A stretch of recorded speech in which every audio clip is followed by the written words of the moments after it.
Bonjour et bienvenue à tous pour suivre avec nous ce journal dont tels sont les titres de l'actualité de ce 15 heures.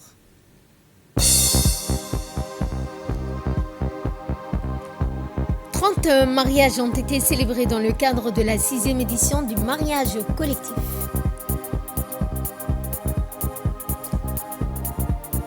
Au Soudan, retour progressif des familles à Khartoum après l'amélioration de la situation sécuritaire.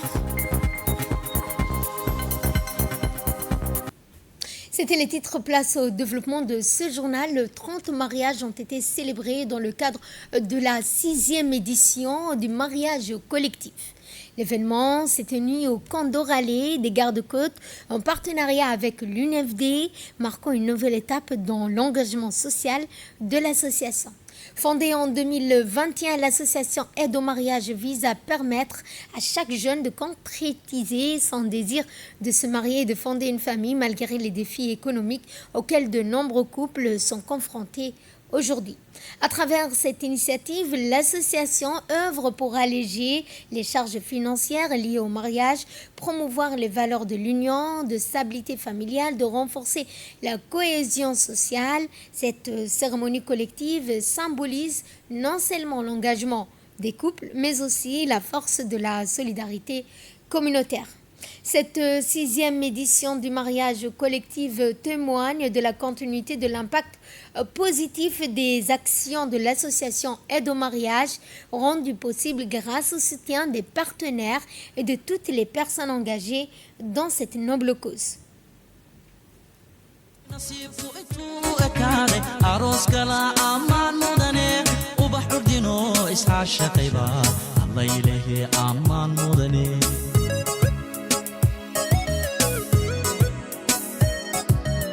جيان إصدارتا إهل كتاما عروسكودا أقل سيسا ديغا أصلا يو كبد لأونكا وبحدونا نلاقو داديا الله إليه أمان وات إستاهشا إيبون أو أو أو إيبون أو أو أو إيبون وبخير لسي إيبون وأديغا سي إيبون إنامي يقام دبا إيبون أدي عسي إيبون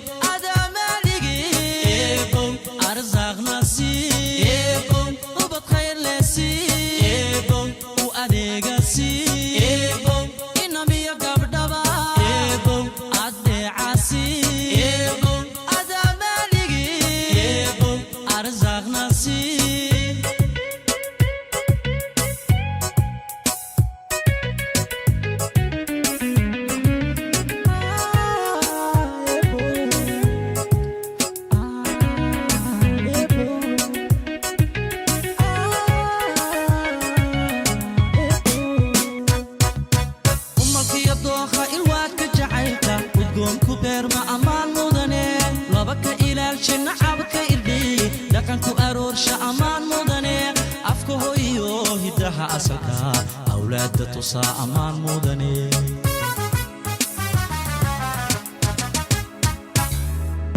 لابا أرميدا امتحان كجعيل وأتكستبا أمان مدني أباب الكبور كنور استريح لابا أهاتا أمان مدني لابا أبتكودك وأباب شؤون إسلامي مباري أمان مدني. Aide au mariage réaffirme ainsi sa volonté de poursuivre ses actions en faveur des jeunes couples et invite les institutions partenaires et les bienfaiteurs à soutenir les futures initiatives.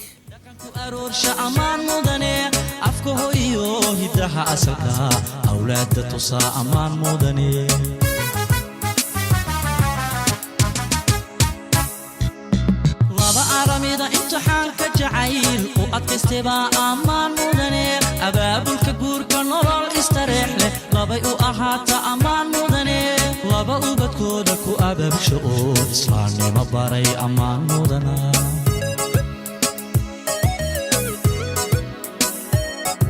بل إيغا وبحاني بل إيغا عبكو إلى إيغا بل إيغا بقات كجعيل بل إيغا كيستي إيغا بل إيغا عوي وحاتي بل إيغا عبوكما إيبون أو أو أو إيبون أو أو أو إيبون وبخير لسي إيبون Et prenons la parole à cette occasion. La présidente de l'association Aide au mariage a indiqué que cette initiative œuvre pour alléger les charges financières liées au mariage. Cette belle réussite n'aurait pas été possible, a-t-elle indiqué, sans le soutien précieux de nos partenaires.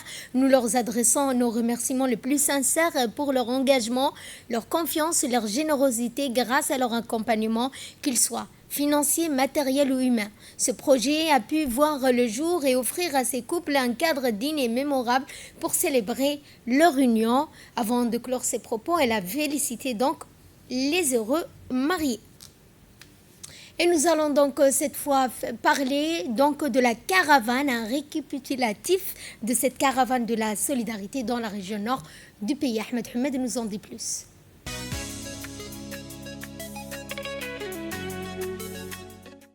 La caravane de la solidarité a officiellement démarré le dimanche 1er février 2026 dans la localité d'El Elilada, dans la région d'Obok, marquant ainsi une nouvelle étape de l'action de proximité en faveur des populations des zones reculées. Cette caravane de solidarité, organisée chaque année par le ministère des Affaires sociales et des Solidarités, a été officiellement lancée par le président de la République le 29 janvier 2026. Sur place, la ministre Ouloufa a visité le poste de santé de la sous-préfecture d'El Elilada et a inauguré également la fontaine d'eau, une extension supplémentaire du réservoir d'eau qui alimente le village. Cette première étape permettra de prendre connaissance de l'état d'avancement des activités en matière d'autonomisation, notamment les caisses de solidarité, ainsi que la mise en service de 3 infrastructures sociales contribuant directement à l'amélioration des conditions de vie des habitants. Par ailleurs, une avancée majeure en matière de désenclavement a été constatée. La nouvelle piste d'accès, demandée par les populations il y a 2 ans, est aujourd'hui opérationnelle. Elle permet de réduire considérablement le temps de trajet, passant de 5 heures à 2h30, facilitant ainsi l'accès aux services sociaux de base et aux infrastructures publiques. Une rencontre hautement symbolique s'est tenue au cœur du local communautaire d'El Elilada. L'objectif de cette mission est clair: transformer la solidarité de concept en action concrète par un dialogue direct, sans filtre. Tour à tour, les sages et les femmes leaders de ces localités ont pris la parole. Avec une dignité marquante, ils ont exposé leurs doléances touchant aux piliers essentiels du quotidien. Loin des promesses évasives, la ministre a tenu à apporter des réponses claires et concises. Prenant note de chaque point, elle a rappelé que cette tournée 2026 n'est pas une simple visite de courtoisie, mais une mission de diagnostic et d'ajustement des politiques sociales. Elle a notamment annoncé le renforcement des programmes des filets sociaux dans la région et l'accélération de projets communautaires spécifiques aux zones traversées, réitérant l'engagement du gouvernement à ne laisser personne de côté. Dans le chef-lieu de la région d'Obok, les nouveaux bureaux du guichet social principal et de l'agence djiboutienne de développement social ont été officiellement inaugurés. Plus qu'un simple changement d'adresse, cette infrastructure symbolise l'engagement de l'État vers une protection sociale plus humaine, efficace et moderne. Dans une volonté affichée de rompre avec l'isolement administratif, le gouvernement a franchi une étape décisive dans les 2 régions du Nord, avec l'inauguration à Obokville et à Tadjoraville des stocks stratégiques de proximité. Plus qu'un simple entrepôt, ces outils logistiques permettront de supprimer les délais d'acheminement qui, par le passé, ont pu freiner l'efficacité des interventions d'urgence. Désormais, Obok et Tadjoura disposent des leviers autonomes pour garantir une sécurité alimentaire immédiate. Ces infrastructures permettent de passer d'une logique de réaction centralisée à une stratégie de résilience territoriale. Au-delà de l'aspect technique, ces actes portent une symbolique forte, celle d'une administration qui ne se contente plus d'attendre le citoyen dans des bureaux lointains, mais qui va au-devant de ses besoins. Autre événement marquant, les groupements d'entraide par affinité, les GEA, piliers de l'économie sociale et solidaire, ont une nouvelle fois prouvé leur efficacité.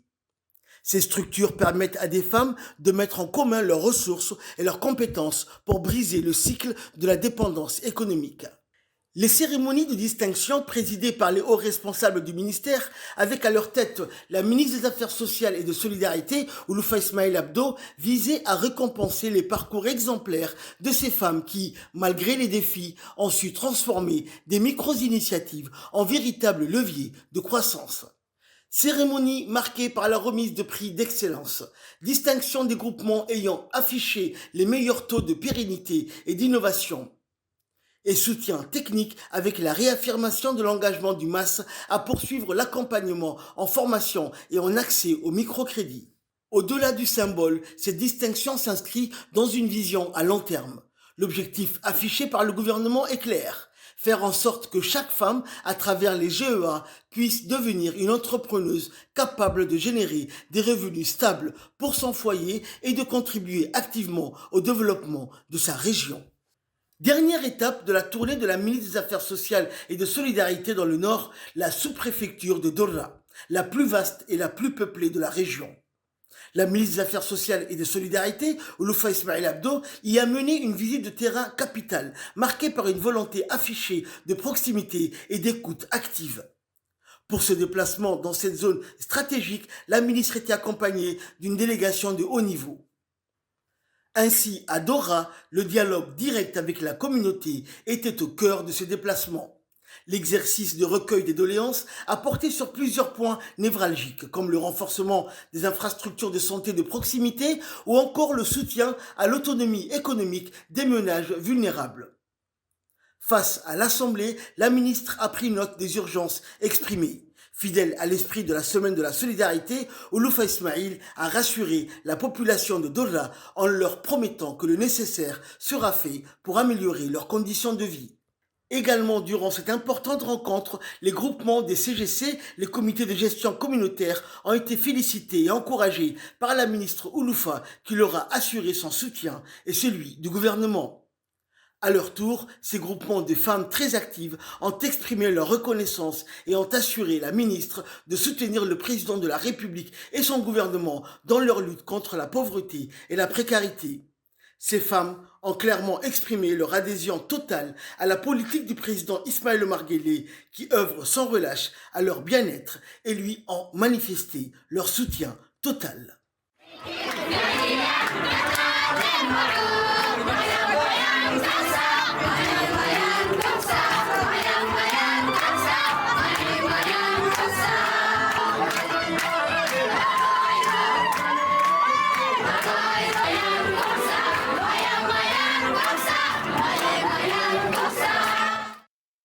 Et dans le cadre du renforcement de la coopération entre l'Afrique et la Turquie, eh bien, une cérémonie officielle de signature d'un procès-verbal s'est tenue entre les deux délégations à Retsi Hotel. Cette rencontre de haut niveau s'est déroulée en présence du ministre des Transports ainsi que des directeurs représentants des deux parties africaines et turques. La signature de ce procès-verbal marque une étape importante dans le développement des relations de partenariat entre l'Afrique et la Turquie et ouvre également de nouvelles perspectives de collaboration dans plusieurs domaines tels que le transport.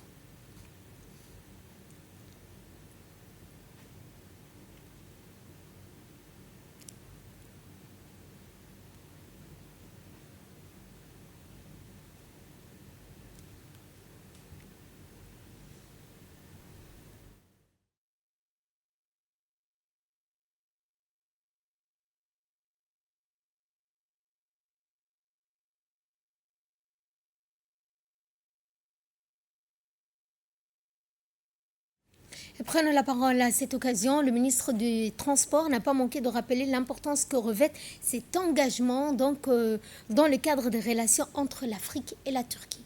Fermant ces 2 jours de travaux, je voudrais tout d'abord dire toute la fierté qui est la nôtre. Au nom du gouvernement djiboutien, je vous exprime notre profonde gratitude pour la qualité des échanges, l'engagement et l'esprit de co-construction qui ont régné dans la salle à côté. Nous repartons aujourd'hui non seulement avec des décisions, mais aussi avec une feuille de route commune et des engagements précis. Grâce à votre participation active, nous avons clarifié les principaux goulots d'étranglement logistique entre nos régions. défini des corridors pilotes concrets, adopté nos termes de référence et signé le compte rendu formalisant notre alliance. C'est un socle solide et c'est déjà une réussite. Je tiens à saluer tout particulièrement la franchise et la pertinence des contributions du secteur privé. Votre note des priorités sera notre boussole pour les mois à venir. Il garantit que nos actions resteront ancrées dans les réalités du terrain et dans les besoins des opérateurs. Djibouti, en tant qu'hôte de cette première réunion, réaffirme son engagement total à être un partenaire actif, fiable et moteur dans la mise en œuvre de ces mémorandums. Nos infrastructures sont au service de cette ambition commune. Le temps de la réflexion collective laisse maintenant place à celui de l'action concertée. Mobilisons les financements, lançons nos projets pilotes, préparons dès à présent notre prochaine rencontre. C'est ensemble que nous ferons de ces engagements des réalités au service de nos peuples et de notre prospérité commune. Et dans le reste de l'actualité, sous le haut patronage du ministre du Travail, M. Omar Abdi Saïd, l'association amicale Place Chameau a organisé ce samedi 7 février une journée médicale dédiée aux consultations et soins gratuits.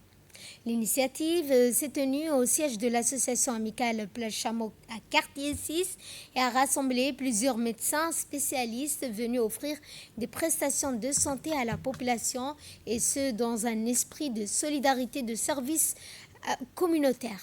Cette journée médicale a été organisée en hommage aux mères décédées, mettant en avant le rôle central au sein de la société djiboutienne. Les bénéficiaires ont pu accéder gratuitement à des consultations dans plusieurs spécialités, notamment la médecine générale, l'ophtalmologie, la gynécologie, la cardiologie.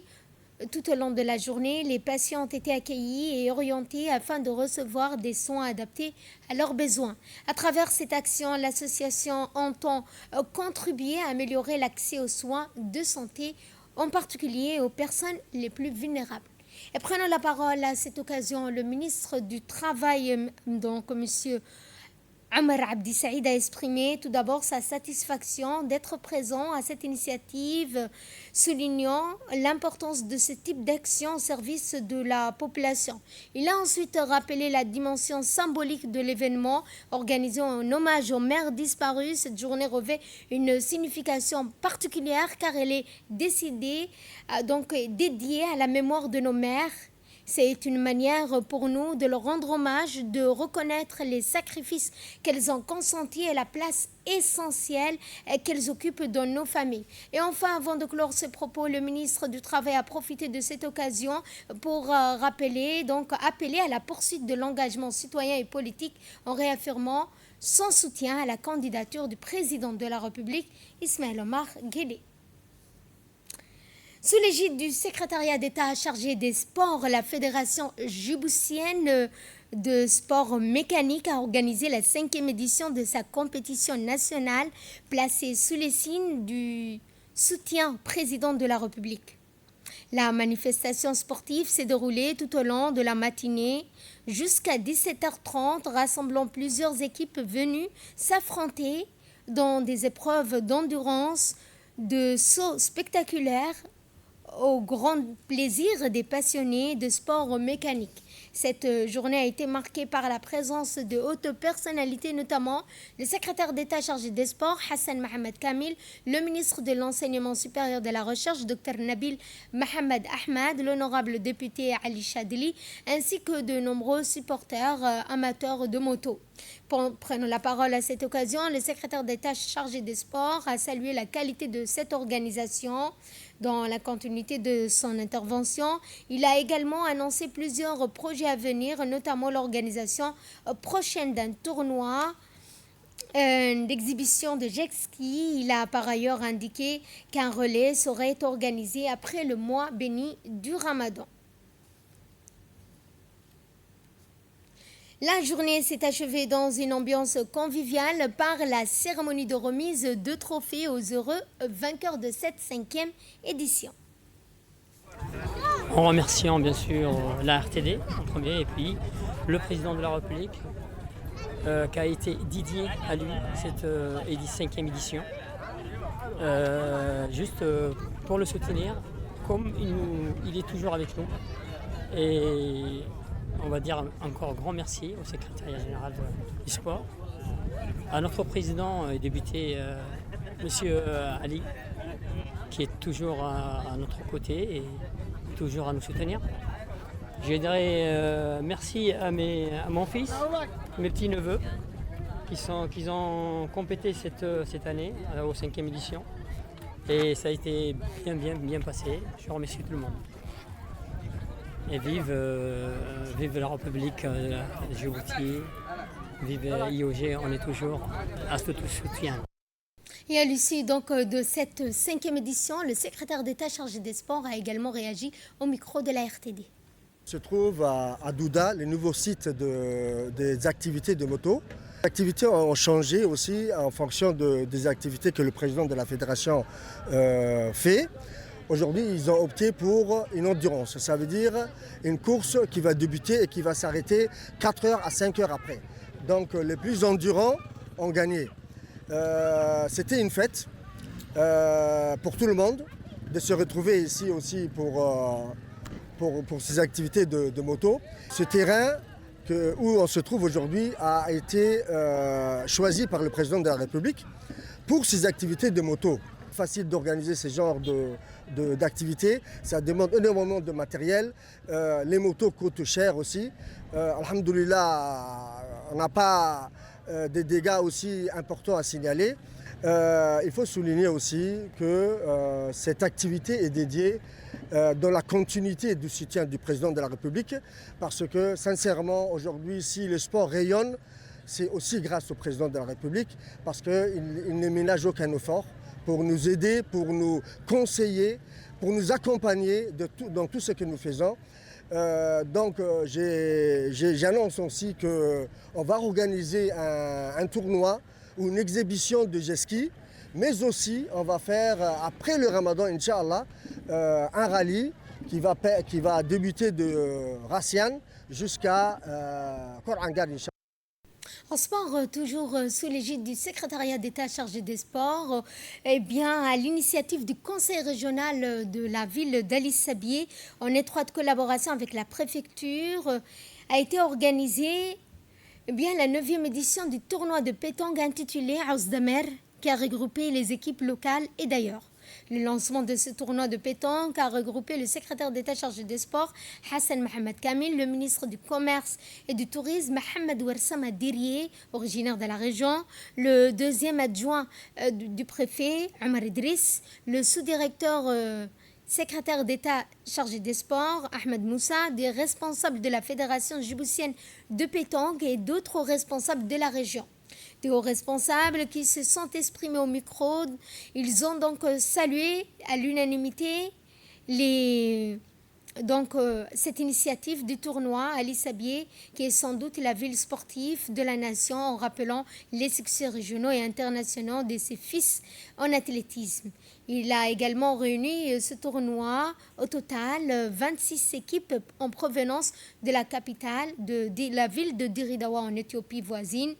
La cérémonie de remise des trophées de pétanque s'est déroulée en présence donc des hauts responsables de la région, du secrétaire d'État chargé des sports, rappelant que ce trophée Ouzdamer du tournoi de pétanque en l'honneur de cette plante très prisée pour son goût monté au thé et son apport thérapeutique.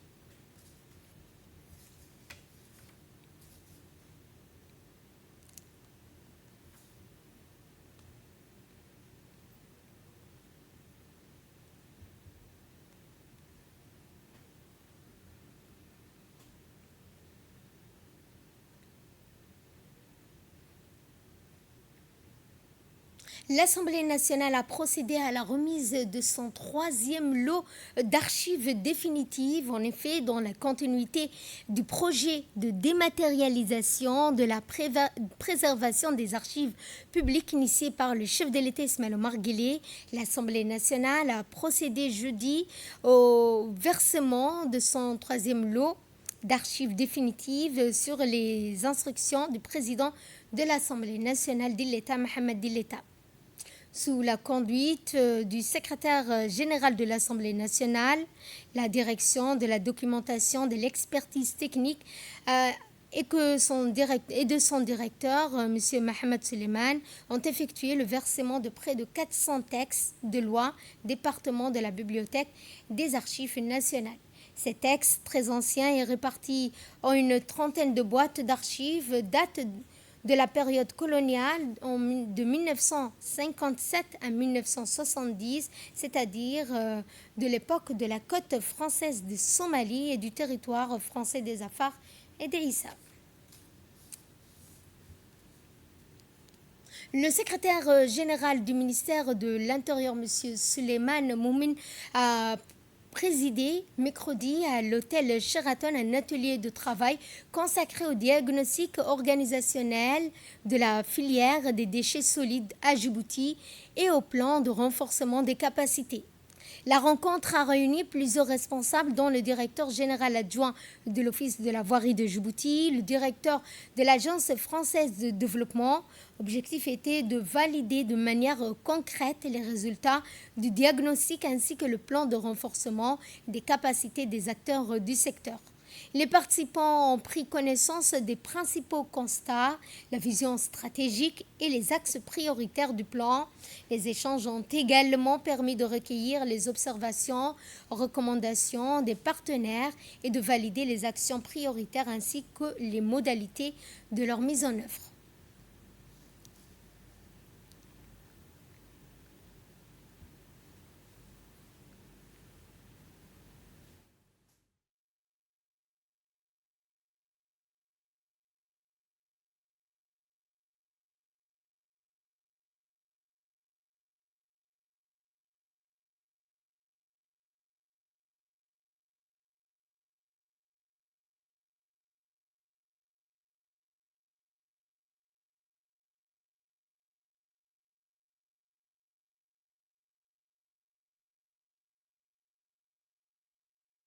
Je vous souhaite la bienvenue à cet atelier de travail consacré au diagnostic organisationnel de l'Office et de la filière des déchets solides à Djibouti. Votre présence témoigne de l'intérêt et de l'engagement de chacun pour l'amélioration durable de la gestion des déchets dans notre pays. Cet atelier constitue une étape clé pour analyser l'organisation et le fonctionnement de la filière, identifier les défis majeurs et dégager des pistes d'amélioration concertées et adaptées au contexte national. Et dans leurs interventions respectives, le directeur général de l'Agence française de développement et le secrétaire général du ministère de l'Intérieur ont rappelé les objectifs et les enjeux de cet important atelier consacré à la gestion des déchets solides à Djibouti. Chacun d'entre nous, pouvoir public, collectivités, opérateurs privés, partenaires, a donc un rôle à jouer à son niveau pour réduire mieux, gérer et mieux valoriser nos déchets. Cela suppose également un effort continu de sensibilisation à tous les niveaux afin de faire évoluer durablement les comportements et les pratiques de chacun d'entre nous. C'est évidemment dans ce contexte que le renforcement de la filière de gestion des déchets dans son ensemble est indispensable. Il ne s'agit pas seulement d'investir dans les infrastructures, mais aussi de consolider les capacités des différents acteurs, d'améliorer l'organisation du secteur et de clarifier les rôles et responsabilités de chacun. C'est précisément l'objet du diagnostic organisationnel que nous examinons aujourd'hui, qui a été conduit par le cabinet Artelia en étroite collaboration avec l'Office de la voirie de Djibouti. Ce travail s'inscrit dans une stratégie et une programmation plus large en matière de gestion des déchets, notamment en lien avec le projet de construction du centre d'enfouissement technique de Chebele, cofinancé par l'Agence française de développement et par l'Union européenne, que je remercie une nouvelle fois pour sa confiance. La gestion des déchets solides constitue aujourd'hui un enjeu stratégique pour Djibouti. elle touche directement à la santé publique, à la protection de l'environnement, à l'attractivité urbaine, mais aussi à la création d'emplois et au développement durable. Face à l'urbanisation croissante, à l'augmentation des volumes des déchets et à la diversification de leur nature, il devient impératif de renforcer l'efficacité, la cohérence et la gouvernance de l'ensemble de la filière. C'est dans ce contexte que s'inscrit le présent atelier. Son objectif est clair, poser un diagnostic organisationnel approfondi de la filière des déchets solides. Nous allons parler cette fois d'une représentation théâtrale intitulée « L'héritage en danger » soutenue par l'OIF pour sensibiliser à la protection de l'environnement. Elle s'est tenue au siège de l'Organisation internationale de la francophonie. C'est la première représentation théâtrale de Madame Aïcha Mohamed Roblé, portée par la troupe théâtrale La Voix de l'Est. Cette création s'inscrit dans une démarche de sensibilisation à la protection de l'environnement, mettant en lumière les enjeux majeurs tels que la préservation des ressources en eau, la propreté des espaces publics, la responsabilité citoyenne face aux défis environnementaux. À travers les personnages d'Ali et de Fatih, deux jeunes activistes engagés, la pièce donne voix aux préoccupations d'une jeunesse confrontée aux conséquences du dérèglement climatique.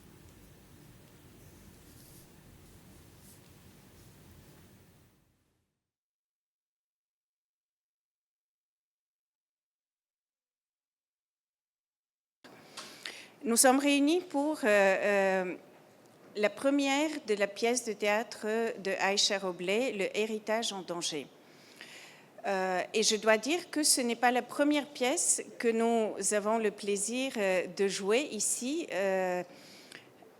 au CREFA, que la toute première pièce de Aïcha, La dévoilée, a déjà été présentée ici même par la troupe de théâtre de l'Université de Djibouti.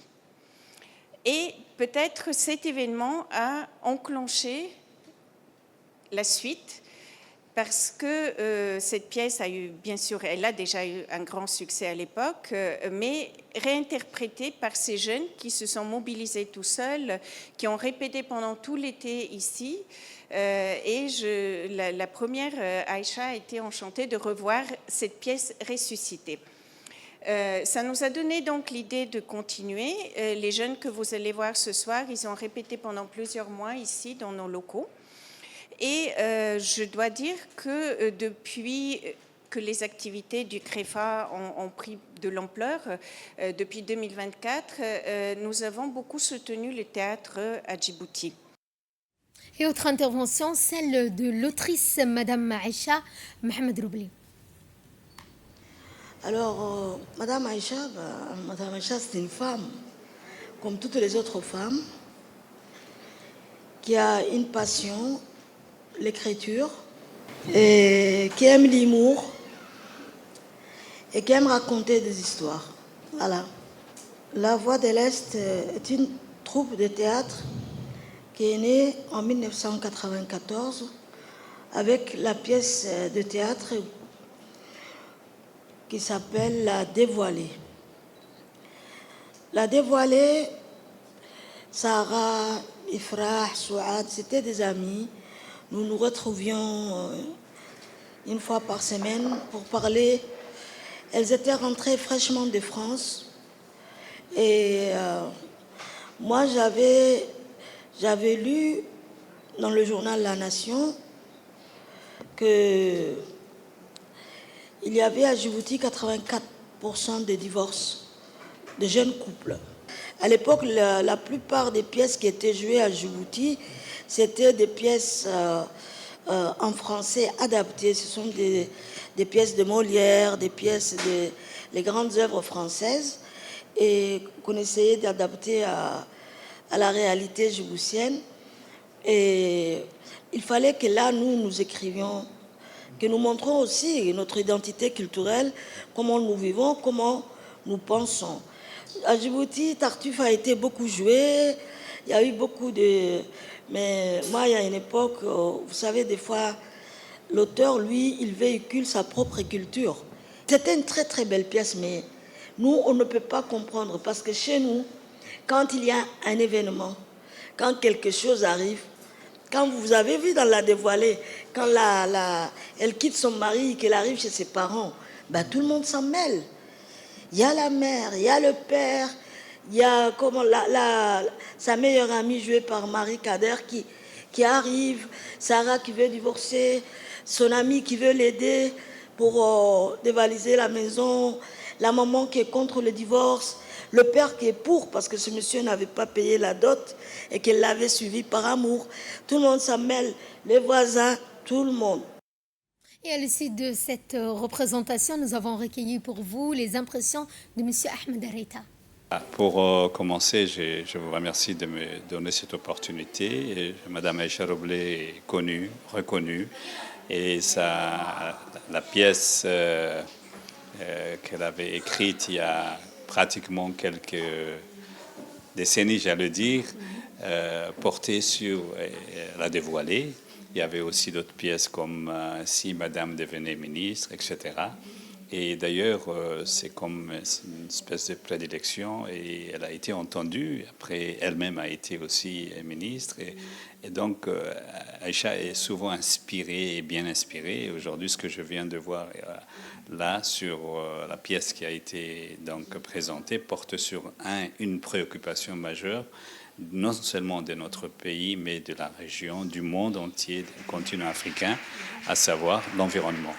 Donc, les jeunes qui ont vraiment présenté la pièce l'ont fait avec beaucoup de passion, j'allais même dire d'engagement, de professionnalisme. Et je pense que la Terre, effectivement, est en danger, comme ils l'ont si bien dit. Et je pense que la vulgarisation, le fait de communiquer sur ce qui nous préoccupe le plus aujourd'hui est très, très important. Et je ne peux qu'encourager la jeunesse à avancer, à faire que la Terre soit sauvée. Et pour ce faire, il faut vraiment que l'Afrique, surtout notre continent, puisse s'approprier les initiatives.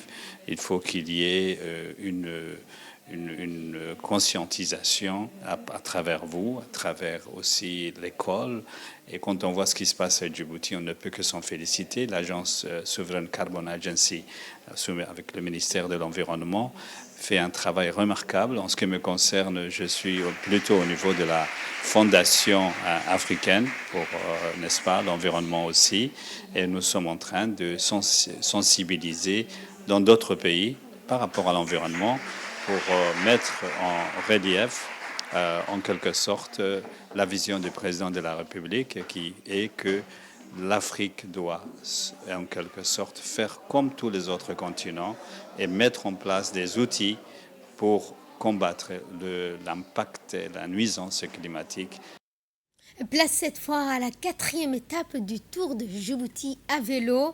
Omar Jaga, PK51 et l'ACASAL, organisé par l'Association pour la promotion de l'éducation physique et le sport scolaire, parrainé par le ministère de l'Éducation nationale de la formation professionnelle, est entré dans sa 2e phase ce samedi avec des parcours sur de longues distances. Au départ de Omar Jaga, la course a démarré avec le peloton des lycéens qui a parcouru 4 km jusqu'à PK51. Les cyclistes seniors, quant à eux, les avaient déjà précédés, roulant jusqu'au PK51 où était fixé le départ du parcours du 56 km de la route goudronnée jusqu'au lac Assad. Ce peloton est parti groupé et resté soudé pendant une dizaine de kilomètres, puis s'est disloqué. Certains éléments de la police nationale tentant une échappée trop précoce qui a été donc rapidement rattrapée par la patrouille. C'est au bout de 20 km que le groupe s'est dessoudé. Les champions de la garde républicaine, des FFDJ, seuls en tête, loin devant le reste du peloton, étiré sur plusieurs dizaines de kilomètres.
Nous allons à Dikil cette fois où le Douane Zakat a lancé la distribution de la collecte 2025 des parrainages des orphelins dans la région. Dans le cadre de sa mission humanitaire visant à renforcer la solidarité sociale et à alléger les charges de subsistance des couches les plus vulnérables, le Douane Zakat a procédé au début de la semaine au lancement des opérations de distribution de la collecte de la Zakat pour l'année, parallèlement à la remise des allocations de parrainage des orphelins. Cette opération s'est déroulée dans la région de Dikil. Cette cérémonie s'est tenue sous la supervision du directeur général de la douane Zakat, Suleiman Hussein, en présence du préfet de la région de Dikil, M. Hassan Abdiroblé, ainsi que de plusieurs responsables locaux, des représentants des catégories bénéficiaires de la Zakat des allocations destinées aux orphelins. Environ 102 familles ont bénéficié de la collecte de la Zakat pour cette année 2025, tandis que 94 orphelins et orphelines ont bénéficié du programme de parrainage. Avec la prise de parole du directeur général de la douane Zakat, M. Suleiman Hussein Moussa, a précisé que cette visite à Dikil s'inscrit dans le cadre de distribution de la Zakat pour l'année 2025 à ses bénéficiaires, ainsi que la distribution trimestrielle des allocations de parrainage des orphelins. Il a rappelé que la Zakat constitue l'un des piliers fondamentaux de l'islam et représente une obligation religieuse pour tout musulman en capacité de s'en acquitter en raison de son rôle central dans la promotion des valeurs de solidarité sociale, de soutien aux personnes à faible revenu. Le directeur général a par ailleurs exprimé ses sincères remerciements au préfet de la région, au président du conseil régional, aux habitants de Dikil pour leur accueil chaleureux et l'hospitalité qu'ils lui ont réservé. Il a également transmis les salutations du ministre des Affaires musulmanes et des biens Waqf. Dans l'actualité internationale, le retour progressif des familles à Khartoum après l'amélioration de la situation sécuritaire. Près de 10 mois après le rétablissement de contrôle de l'armée soudanaise dans la capitale Khartoum et la fin de la présence des forces de soutien rapide, d'anciens habitants commencent à progressivement regagner la ville à la faveur d'une amélioration notable de la situation sécuritaire. Ces développements s'inscrivent dans le cadre des efforts contenus du gouvernement soudanais pour consolider la sécurité, renforcer la stabilité et créer des conditions favorables à une phase de redressement et de reconstruction durable à Khartoum et dans les autres régions du pays. Et c'est ainsi que se referme ce journal. Merci à vous de nous avoir suivis. Excellent après-midi à toutes et à tous.